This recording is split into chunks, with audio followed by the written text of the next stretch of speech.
I've been involved in a lot of different things. I was town slate man for 24 years, town moderator for many years.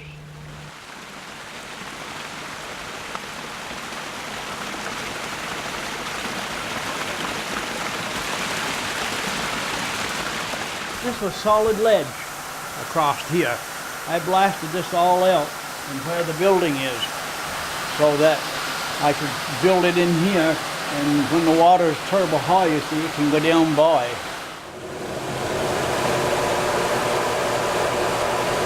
If they were going to build a new plant down there, if they've got a 150-foot drop, they wouldn't want to build it at all like this one. How'd you engineer your project? I laid awake many nights before I tackled it. Why'd you decide to do it? Well, I can tell you. Just because I'm quick-tempered, I guess. I'm on the board of directors for Vermont Electric Co-op. I have been for 30-odd years. And they were putting millions of dollars into these nuclear plants. And the waste from them, they say in 100 years, if you dig it up, it's still just as dangerous, as poison as it would be when they buried it. And I was pushing for them to build small hydros instead of putting money into those nuclear plants. So I built this one. I built one up to Ireland too. If you're going to build one for the school, as you mentioned, the difference there is with a 150-foot drop, where I have only 20 feet here, 100, you don't have to have but a small. Ireland's got only a 3-inch nozzle, and he generates twice as much as what I can here. So how much did this project cost you to make? Well, I think for what I hired done, probably $20,000. And did it turn out to be worth it? Oh yes, yes. I got a lot of months. I got $6,000–7,000. When did you build it? 33 years ago. So it's been running a long time. Oh yeah. Yeah. Did you have any problems with permitting when you first did it? Oh no. I would imagine there'd be more problems now than there would what we had back then. I don't know. Yeah, our project's been having some problems with permitting. Yeah, they'd be more strict, I'm sure. Yeah. What would you recommend to someone if they were gonna build another hydro? Well, it all depends on the situation. I mean, I would like to see it, how you're going to build. But if you've got a 150-foot drop, you can be sure you don't have to have much water to generate a lot more than what the school would ever use. Yeah. That's what we were thinking. Oh, I think that's a wise idea. And there's so many small streams around where they could have more drop than what I've got, where they could generate a lot to go into the power line instead of those nuclear plants.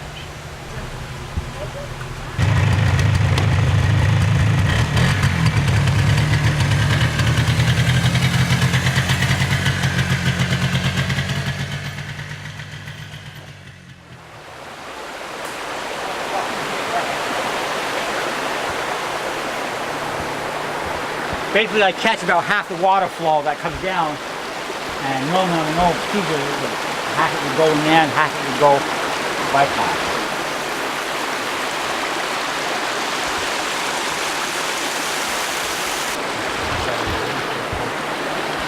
Springtime, it could be even a half a foot of water going over this. Besides your water tower, I can see you're going to have some blackberries. Well, okay. How much did this whole thing cost you to build? I probably got, because I did some experimentation, but I probably got about $70,000 or $80,000 to begin with back in '83 time frame. Yeah, and did it turn out to be worth it? Well, after the years, whatever, it took probably 15 years to start getting my money back out of it. Yeah, how'd you engineer it? Well, basically my two brothers, my father and one of my other brothers, he went to, he's got an electrical engineer down to Randolph Technical College. So all of us together, we put it together. Are you able to keep it running all year round? Except for a couple of weeks in August, for example, when the water's low and when it's dry? And when it's dry, basically. Did you have any problems with permitting when you first started? It was a fair amount of red tape. It took me a while to do that. Go through different agencies, the State of Vermont. I had to go to the Public Service Board or whatever I believe it was to get what they call a certificate of public good. that time. At that time, there was kind of short power, so they encouraged alternate renewable energy resources more than what they do today. Even though they should do it today too, because of the, oil and so forth. But to me, they don't encourage it enough. Back then, they had tax credits and from the federal government to encourage renewable energy resources, but now they don't seem to do that as much.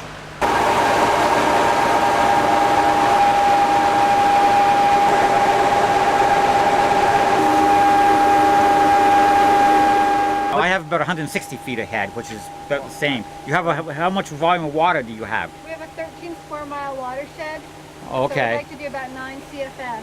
Okay. And what do you have? Well, I'd say it's about, normally when I have enough water, that would probably be about the same. Yeah. But there wouldn't begin to be the maintenance on this type like there is on mine. You had it going, must be for about 25 years. Yes. Yeah. What's the power output? The power output when I'm going full tilt, it's about 30 kilowatts an hour. So that will provide power for about 40 average houses without electric heat.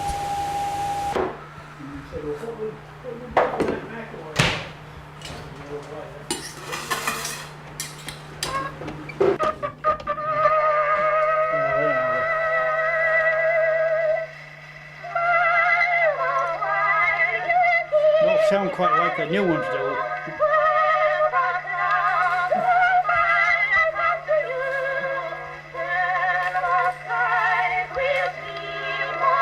We've got over 100 of them records.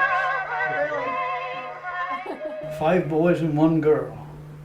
And I tell her often that she's my favorite daughter. Since you were a legislator, do you know if there's any policies on hydro that could be changed? They didn't have anything about it at the time I was in the legislature. It was quite a while before I even thought of building one. Of all the years it's been running down here, I found 1 dead fish down below the plant. And I know it had to have gone down through. And you take that kind of a water wheel, like what you'd have to have, a fish would go through there and it wouldn't hurt them anyway. To me, water power is the best type of electricity because, I mean, there's no pollution from it.